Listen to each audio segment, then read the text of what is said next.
recording so I don't forget to do that. And we'll pause for a second, and then I'll just say hello and we'll get started. Cool. Okay. Hello, Daphna. Thank you so much for being on the show with me today. Hi, Nancy. Wonderful to be here. So we have an international show today with me being in the US, and let's tell the listeners where you are right now. So I'm in Israel, originally from South Africa, but now living in Israel. So we found a common time zone to be able to chat. True. So being in medicine, I am a bit removed from your field, and I would love to get a primer on what an actuary does. Tell me a little bit about what you do, and I'm also curious about what percent women go into the field. Okay. So I will start. This is my previous career. Yes. So, yeah, in my previous career, I was an actuary, as you said, and there are very few women in the field still. When I qualified, I was one of five female actuaries in South Africa at the time. Today, from reading the stats, we're sitting at about 23% female actuaries, which is still quite low, but that's where we're at.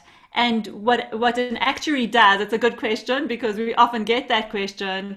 And it really is a very mathematical and statistically based field where we analyze risks and trends. You often find actuaries in insurance companies, healthcare, pension funds, investment firms as well. You really analyze risk, we model risk and behaviors and trends and try to predict the future based on what we know that happened in the past, really analyzing the data. So that's more or less what actuaries do.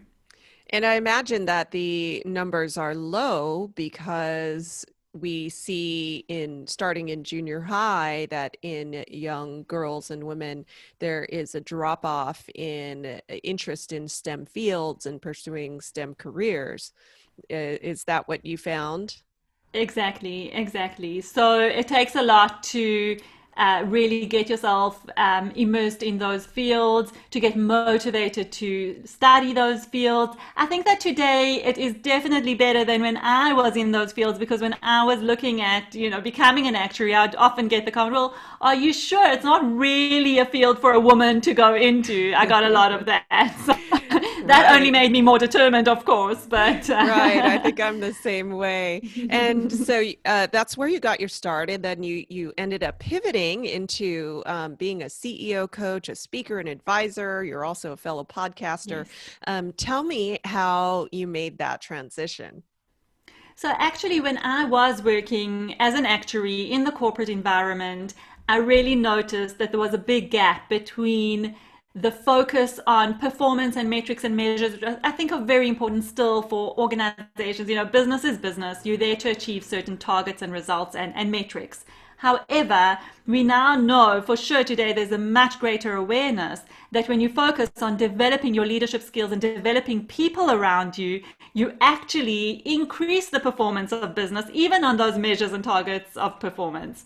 So my feeling when I was working in the corporate environment where there was much less emphasis on that, on developing people, I felt that there was a real gap there. And I just couldn't bridge that gap in the normal way. There wasn't any emphasis. I felt that my managers and leaders really weren't interested in how my career was developing and who I was as a person. They weren't interested in who they were as human beings. And I felt that that human element in business was really missing. And that piqued my curiosity. I wanted to know how we can impact on a broader level than just looking at numbers and trends and modeling risk.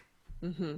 Now, I always like to go back and hear a little bit about an individual's childhood and what shaped them into what they have become today. And so tell me what it was like growing up for you. So I have to say that I grew up in a home, and I'm thankful for that, where there wasn't a difference. I've got a sister and I've got a brother, and at home there wasn't a difference in the input that we received from our parents based on our gender. So my parents were very motivated academically. They were actually both teachers. So academics are really important to them, and we were encouraged and even pushed to achieve to our highest potential. And it didn't matter if we, being boy or girl, they really encouraged us to say that anything is possible. It doesn't matter if you're a woman or a girl in the world at those times. You can do whatever you want to do. You can be whoever you want to be. And I came from a very, driven environment where academics were important and studies were important, and we were, really encouraged and pushed to be our best. So that's where it all started. And I think that for me, I just had always had a very questioning mind, and I wanted to know, what can I do that will be different, that will make me stand out, and that will not be kind of a run-of-the-mill job that people do. And I have to say that a story or just an anecdote from being a little girl who really was encouraged to be her best, I actually grew up wanting to be a doctor, which is interesting based on where I landed up. And I had a wonderful pediatrician who I really loved. So I actually wanted to be a pediatrician. And when people ask me, what do you want to be when you grow up? I always said, I want to be a pediatrician. And they looked at me and they smiled and they said, well, don't you mean a nurse? And I said, Wow. no, I don't mean a nurse. I mean a pediatrician. So I think that probably started my resolve, in terms of I'm not just going to fall into the mold. And my parents were Right. incredibly encouraging. We also traveled the world a little bit and saw different things and had different experiences. And I think that all contributed to just wanting to strive for more and achieve more. And of all the women I talk to, the vast majority tell me that their parents just never treated them any differently based on gender. And I Exactly. think that is just such an important early message. And I'm sure you're a mother, you're a parent as well. I'm sure you're trying to pass that on to your children as well. Absolutely, absolutely. For me, I think my kids know that, just from our own experience, that we don't really have any bias in terms of gender, in terms of what you can achieve.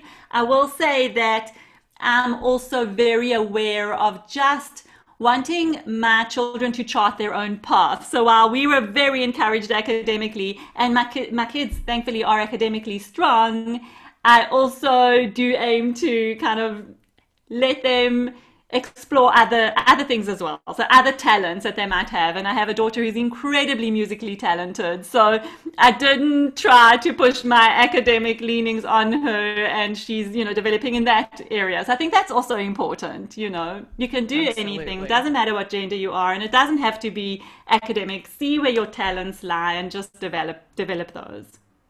So you're a fellow podcaster.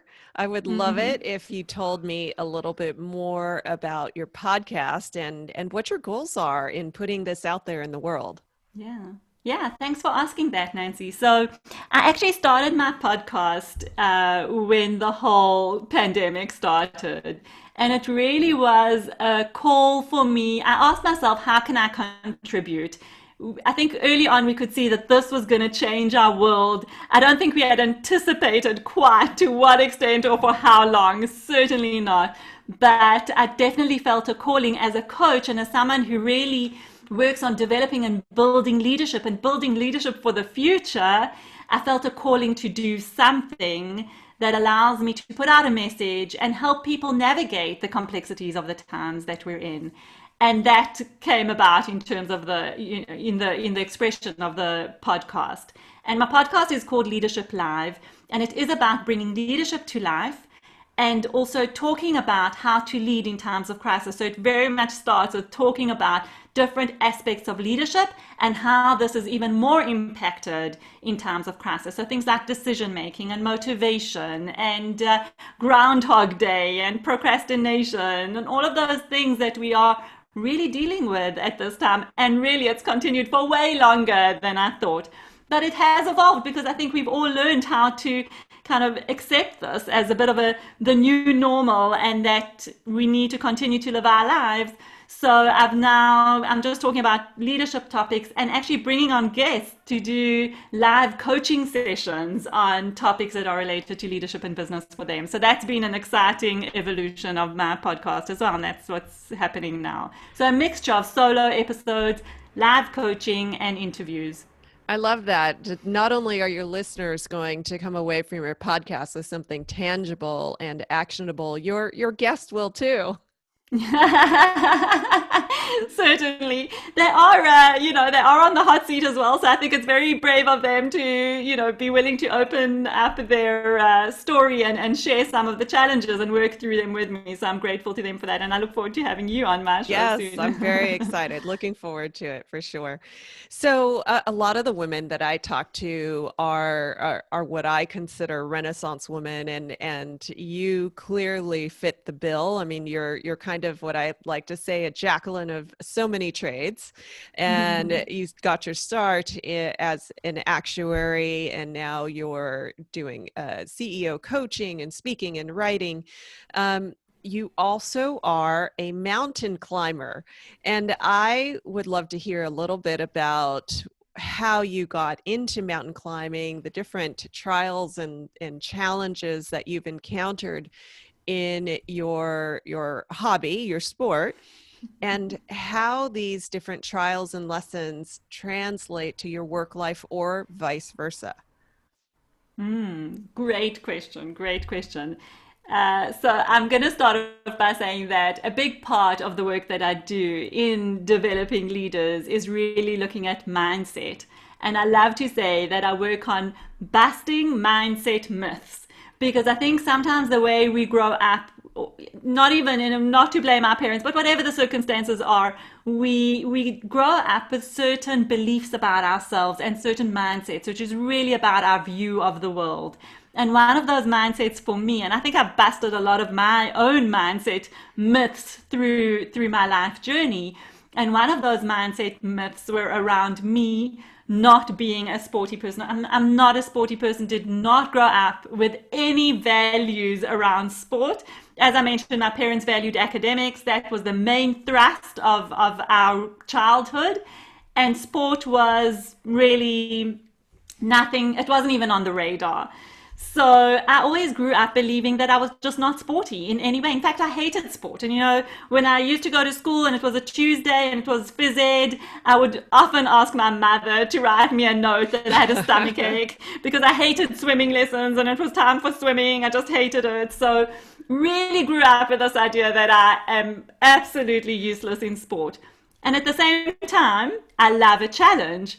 So many years later, fast forward many years, I was sitting with a client who mentioned to me that they wanted to climb Kilimanjaro. And I'm going, but how can you climb Kilimanjaro if you have absolutely no mountain climbing skills? It sounds crazy to me. And he said to me, no, it's actually the one mountain, it's the tallest mountain in Africa. So it's quite an achievement, but you don't need specific mountain climbing skills. So I kind of heard that up. Now that's a challenge maybe I could one day take on. And as life would have it, the opportunity came. I was actually working with the head of a nonprofit organization, helping them with their strategy, and we're thinking of fundraising opportunities and what can we do. And I kind of blurted out, well, what about climbing Kilimanjaro? So we're like, okay, let's explore it. And a group of women was put, 18 of us women. It was a non-profit for establishing an academy for disadvantaged women. So we decided to make it a group of women, and we all climbed Kilimanjaro. And I said, wow, yes, I'm on board. And I couldn't believe that I did it. And it definitely is one of the hardest things that I did by choice in my life, because it was tough. It was really tough. I only started training in order to be able to climb this mountain. This is when I started running much more consistently. You just have to get into some sort of physical fitness. And I did it. And that was the start of the story. And it felt like a huge achievement. And from there, I also wrote my book, because when I climbed Kilimanjaro, all of a sudden, a lot of the experiences that I was having on the mountain felt like they were so much in alignment with leadership and what it means to be a leader. And Hmm. so I ended up writing a book after that experience. And I must say, I think it was partly a process of therapy after having gone through that. Uh, but I wrote the book, and it really reflects the stories of the mountain as a metaphor for leadership. Hmm. And so there's a lot of parallels in all of that experience. What's the name of your book? It's called Courage to Lead and Leadership Lessons from Kilimanjaro. And that's my first book because I've recently launched my second book. So that's so now a few years later, I've written a second book as well. Oh, that's wonderful. Now, Yeah. you talk a lot about mindset to your clients and the people that you're coaching, and you certainly made a lot of observations as a mountain climber as well.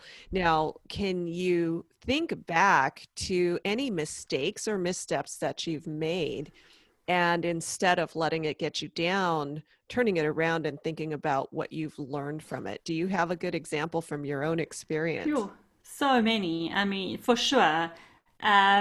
Wow. Well, the kind of the most clear one that comes to mind at the moment is the whole story around my career choice. I made the choice of career and then decided to change it completely. And for a while, I carried the notion of I've just made such a huge mistake in terms of being an actuary and going the whole actuarial route. And really, when my heart was yearning for something else, and even when I didn't know what that something else was, and I was exploring different avenues, I carried that notion of I made a mistake, I made a mistake. Hmm. But the big learning there is that I actually didn't, because everything that you are contributes, or everything that you've done contributes to where you are today. And I don't really believe that there's anything such as a mistake, because I'm a coach, a CEO coach today, but it's not just about the training that I received as a coach or the experience that I've managed to gain. It's actually everything that I've done as an actuary and all the experience that I've had in my previous career really comes together and really places me very well to be able to understand a CEO's world, to understand a top performer's experts world and be able to coach them in those leadership skills that they might be missing. So everything contributes, and that's a lesson that I would say that I've taken from every mistake, that there isn't such a thing as a mistake. It all contributes in some way. And even if you had to pivot or do something completely different or even fix or make up for past mistakes, you're always learning something along the way. And it's not just about learning about what you're doing, it's also learning about who you're becoming in the process. And for me, that whole process was the journey of really getting connected to myself and my purpose and my mission in the world. Tell me also about self-limiting beliefs, because I think we all Mm, have those, and many people are surprised to hear that top leaders, people who on the outside look like they are very, very high achieving, everyone has these beliefs. Tell me about how to manage that and how you coach people on yeah. that. Yeah.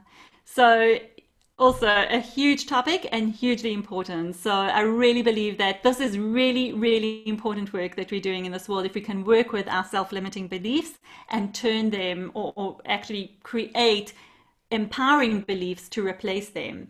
And the first step in that is actually becoming aware of what those self limiting beliefs are. And we know what they are because it is that voice in our head that we hear when we are doubting ourselves, when we're feeling not good enough, when we're feeling like we don't know what we're doing, when we're feeling like we are experiencing imposter syndrome. I'm sure you can understand what I'm talking about. Absolutely. And yeah, and it's that voice in our head that is criticizing us, but it's coming from some self limiting belief that we've been carrying with us through our life. So the first thing to do is to notice it, to become aware of the voice in your head, hear what it's saying, and understand that this voice in your head is separate to you. It's not who you are. It's the voice in your head that is commentating or observing your world, trying to protect you and feeding you these messages that might not always be helpful. So then if you want to try and start working with that and changing that, you really want to understand. You want to, first of all, usually the voice in our head is triggered by some kind of an event or a situation that we experience in our external world. So the first thing to understand is to separate what is fact and what is interpretation. So if we take an example like, if I had to say to you, my boss wrote me a rude email, right? Mhm. Would you say that's a fact or an interpretation? I think there's a little bit of both there, right? Because Right. he wrote an email, but rude is the interpretation that you may have. And it may not Exactly. necessarily be truth.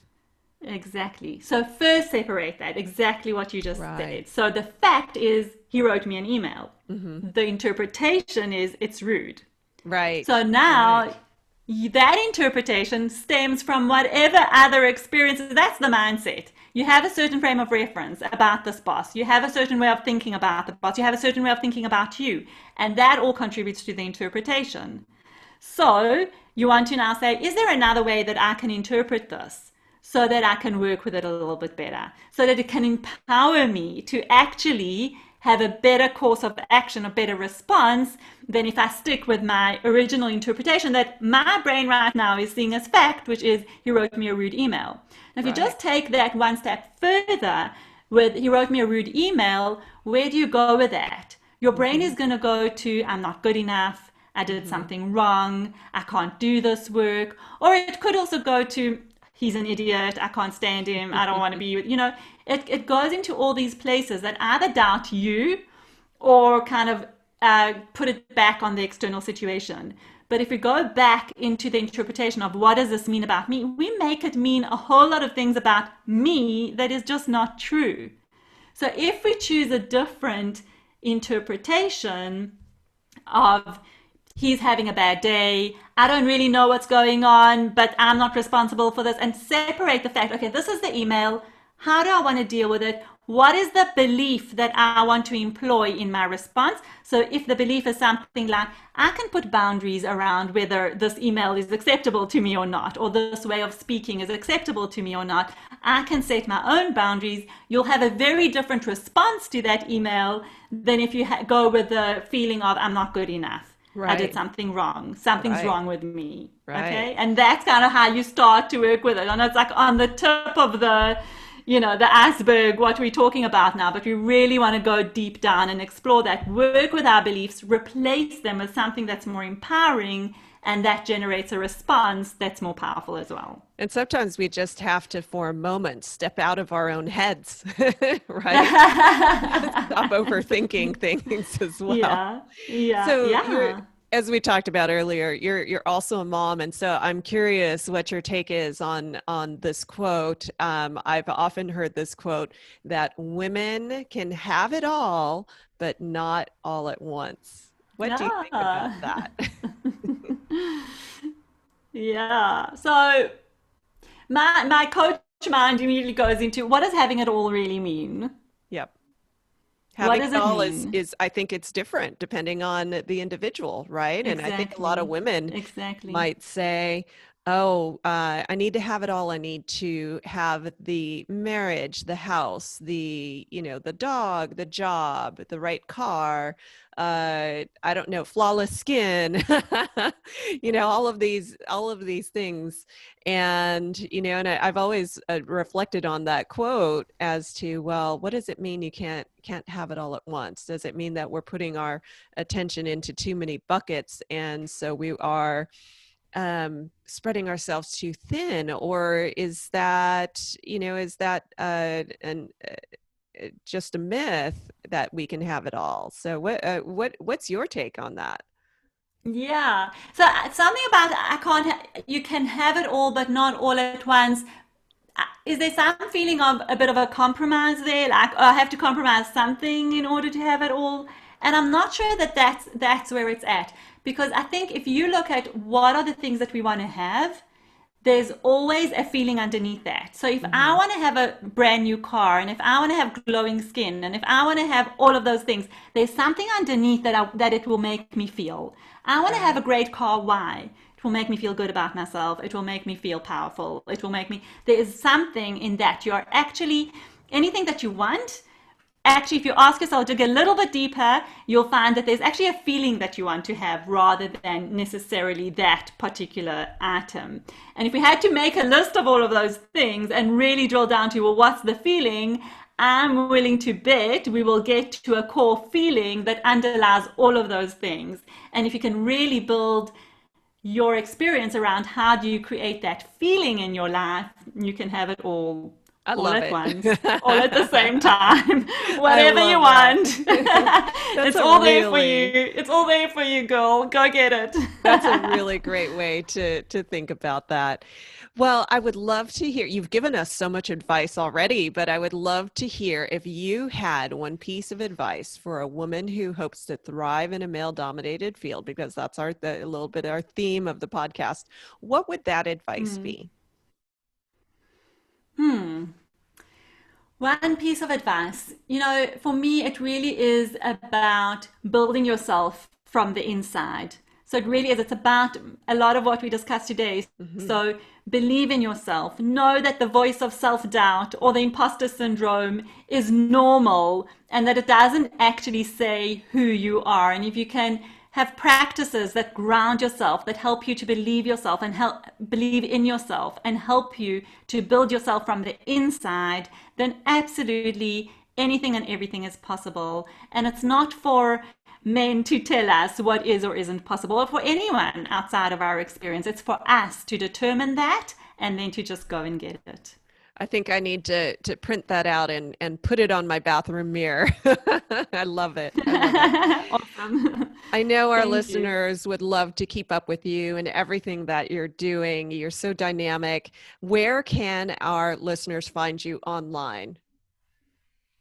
Thanks for asking that. So I'm online on LinkedIn is my main social platform. If anyone wants to connect, I'm there. I'm responsive, and of course my website, which is daphnaHorowitz.com. There's lots of free resources and information and articles there to have a look at, and always happy to connect, hear people's thoughts. For me, it's leadership is about conversation, and that's what I want to have. I want to have conversations with people, so I'm always Well, available for that. thank you so much for spending your time with me today. And for the listeners, I will have all of your links in the show notes as well, so they'll be able to find it. But I appreciate all those great pearls and sharing your story with me today. Thank you. Thank you, Nancy. I've really enjoyed our conversation, and I look Thanks. forward to part two. Absolutely. All Thank you. right. Okay, I'm going to go ahead and hit